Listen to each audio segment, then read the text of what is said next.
काहींना पुनर्जन्माच्या घटना आठवतात. रवींद्रनाथ टागोर किंवा बाकींच्या पुनर्जन्माच्या आठवणी सांगणाऱ्या मंडळी एवढी माझी बुद्धी तेज नाही, पण दूरवर डोळे किलकिले करून पाहू लागलो तर शाळेत जाण्यापूर्वीची एक घटना मात्र काळजावर कोरल्यासारखी आठवते. त्या घटनेने खोलवर जखम केली. आई आणि मी गावी राहत असो. दादा केव्हा केव्हा मुंबईहून भेटायला येत असे. त्या दिवशी दादा बहुधा रात्रीच आले होते. मुंबईचे पाव खजूर, चकचकीत कृष्णाछाप पिसांची टोपी, कोरे करकरीत कपडे, ह्यामुळे मी रात्रभर खुशीत असतो. सकाळीच नेहमीपेक्षा लवकर जाग आलेली. दादा घरासमोर कातळावर मिसरी लावत बसलेले. तितक्यात महारवाड्यात आमच्या घराच्या दिशेने खाकी पोशाखातील 2 पोलीस येत असतात. काही लक्षात येण्याच्या आत पोलीस त्यांच्या हातात हातकड्या घालतात. आईने एकच हंबरडा फोडला असतो. माझी तर वाचाच बंद होते. मिठमिठ्या डोळ्यांनी हा प्रकाराकडे मी बघतो. महारवाड्यात एकच कालवा होतो. दादांना खुनाच्या आरोपावरून पकडलेले असते. त्या काळात महारवाड्यात कमालीची भाऊबंदकी माजलेली. पवार विरुद्ध रूपवते अशा 2 फळ्या. एकमेकातून विस्तव जात नव्हता. पवारांच्या आडीत जर कुणाचं मय्यत झालं तर रूपवत्यांच्या आडीत त्या प्रेताचं सोंग काढलं जायचं. वाजंत्री लावून त्याची मिरवणूक काढत. रूपवंत्याच्या आडीत मय्यत झाला म्हणजे पवारही असेच वागत. या भांडणाचं पर्यावसन म्हणजे दादावर खुनाचा आरोप येईल असा कट शिजवण्यात आला होता. महारवाड्यात उमा आजा नावाचा म्हातारा राहत होता. पडक्या घरात तो आपल्या मुक्या बायको बरोबर संसार करीत असे. कुणाला गंडादोरा दे, भविष्य बघ, रामायण महाभारत बघ, हा याचा धंदा. त्याला सर्व शकुनी मामा म्हणत. हा मोठा पाताळ यंत्री. कुणाचं बरं चाललेलं त्याला पाहवत नाही. गावात मेलेलं ढोर महारवाड्यात कुणाच्या जागेवर फाळायचं यावरून वाद पेटलेला. चावडी जवळ जगताप नावाच्या एका भिक्षुकाचं घर. हा जगताप काही आमच्या गावचा नव्हता. कुठून तरी हिंडत फिरत हा गावात आलेला. सोबत बायको, मुलं, जुनी गोष्ट सांगतात. यावेळी आमचे पणजोबा निपुत्रिक होते. म्हातारपणात इस्टेटीचं काय करायचं म्हणून त्यांनी आपली अर्धी शेती, घराजवळच्या जागेचा अर्धा हिस्सा, मार्केटल्या वाट्यातले 2 आणे याच भिक्षुकाला दान केलेले. पुढं पणजोबांच्या म्हातारपणात वंश वाढला. पण टाकलेली थुंकी कशी गिळायची? त्यामुळे गेलेली स्थावर मालमत्ता घेण्याच्या फंदात पणजोबा पडले नाही. ह्या रिकाम्या जागेत भिक्षुकानं शंकराची पिंड बांधली. त्याच्या जवळपास मेलेलं ढोर फाडू नये म्हणून रुपवते पवारात हाना माऱ्या. जगतापाचे वंशज आता रुपवत्यांच्या बाजूला. या जागेबद्दल कोर्ट कचेऱ्या झालेल्या. पवार मंडळी जिंकलेली असतात. त्यांचा बदला कसा घ्यायचा हा हिशोबात उमाजा. हा तो एक शक्कल लढवतो. मुंबईला दादा राहत असताना पवारांच्याच आडीतला मुर्या हा दादाचा जिवलग मित्र. एक चहा दोघे पी. तो मुंबईत पाऱ्यासारखा एकाकी कसा उडून गेला कुणास ठाऊक. त्याचा खून हा दादांनीच केलाय. दोघांनी एकच आऊ ठेवली होती म्हणून यानंच मुर्याचा काटा काढला. ही भूमिका फोडण्यात आली. मुर्याची आई दगडावीनं कोंबड्याचं रक्त मुलाच्या कपड्यावर शिंपडलं आणि रडत बोंबलत तालुक्याच्या गावी गेली. अर्थात याचा सूत्रधार उमा आजा होता. दादांवर खुनाचा आड येतो. दादांच्या पाठीमागेच आई बरोबर मीही जेव्हा तालुक्याला जातो तेव्हा कचेरी टोल देण्याच्या जागेजवळील गजाआड दादा असतात. त्यांना तसं पाहून मला रडू कोसळतं. जवळ 2 मैलावर आईचं माहेर असतं.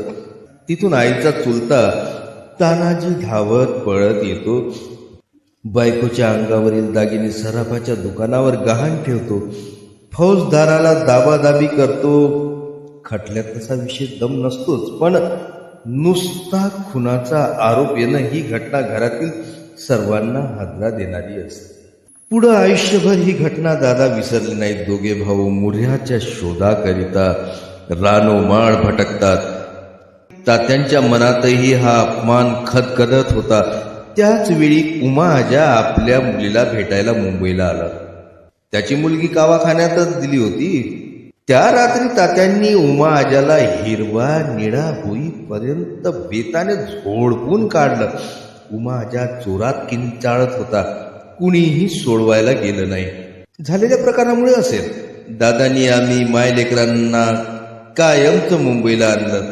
दादा रिटायर होईपर्यंत आम्ही कारखान्यातच होतो. 1944 साल आठवतं. ते केवळ गोदीत बॉम्ब स्फोट झाला म्हणून. वांद्रा इथं आजीच्या ताईबाई नावाची बहीण होती. आजीची ही दूध बहीण. आई एक आणि बाप दोन. तिला लहानपणापासून खंडोबाला मुरळी सोडलेली होती, पण कळू लागल्यापासून तिनं तो पेशा सोडला होता. एखाद्या गळ्यासारखी कष्ट उपसायची. स्वभावानं खूप प्रेमळ. तिनं एकदा हातात घेतलेली राजापुरी बांगड्या मरेपर्यंत फुटल्या नाहीत म्हणून तिचं आजही कौतुक होतंय. ती भावाच्या संसाराला हातभार लावायची. भाऊ उमेदीतच मेल्यानंतर त्याच्या तरण्या बायकोला लेकरासारखं सांभाळलं. तिच्या एकुलत्या एका मुलाला नावारूपाला आणलं. वांद्र्याला मुसलमान ख्रिस्ती वस्तीत राहून त्यांच्या वाटेला जाण्याचं कुणी धाडस करत नसे. नणदेला छेडणाऱ्या एका मुसलमानाला यांनी दगडावर आपटलं असा याचा बोलबाला. माउंट मेरी जवळील ख्रिश्चन मुलामुलींचं एक वसतिगृह होतं.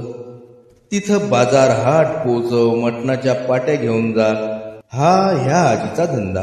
माउंट मेरीची यात्रा असली म्हणजे आम्ही सारे कुटुंबीय आधीच 7 दिवस जाऊन तिच्याकडे मुक्काम ठोकीत असू. एक तर तिच्याकडे खाण्याची खूप चंगळ व्हायची. मोढ्याचं मटण, मासे मुबलक मिळायचे. माउंट मेरीच्या जत्रेत हुंदडायला मिळायचं. तिचं घर खाडीला लागूनच होतं.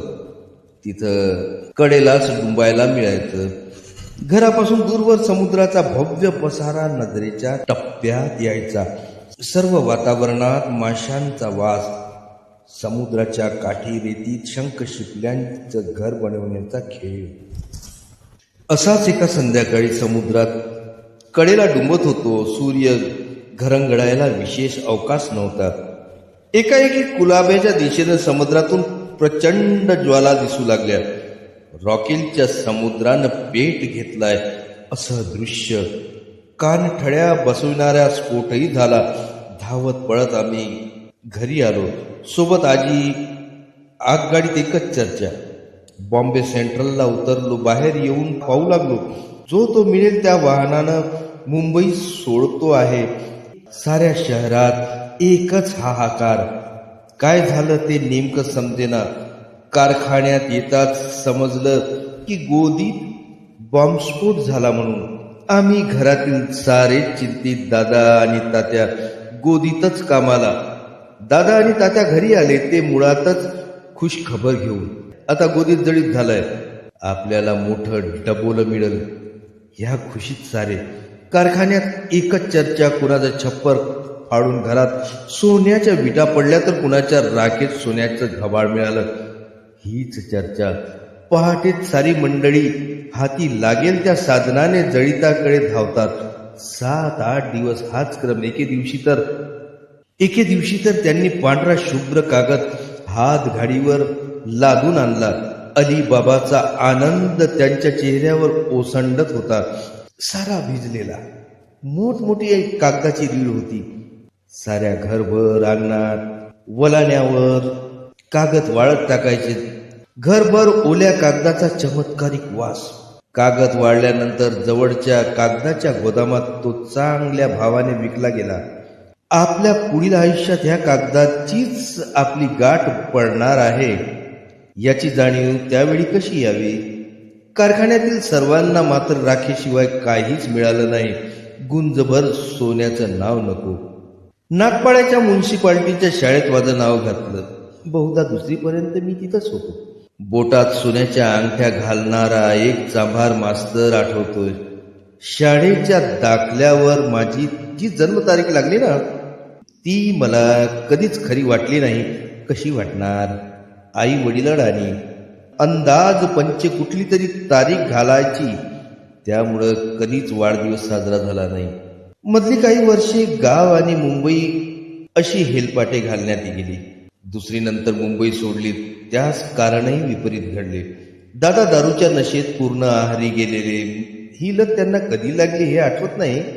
कुणी सांगावं, माझ्या जन्माच्या आधीपासूनच पीत असावे तशी परंपराच होती. भोवताली दारू पिणं कुणी वाईट समजत नव्हतं. घरात तसं त्यांचं लक्ष नसायचं. पगार झाला म्हणजे 10-15 दिवस ते गायबच. घरी यायचेच नाही.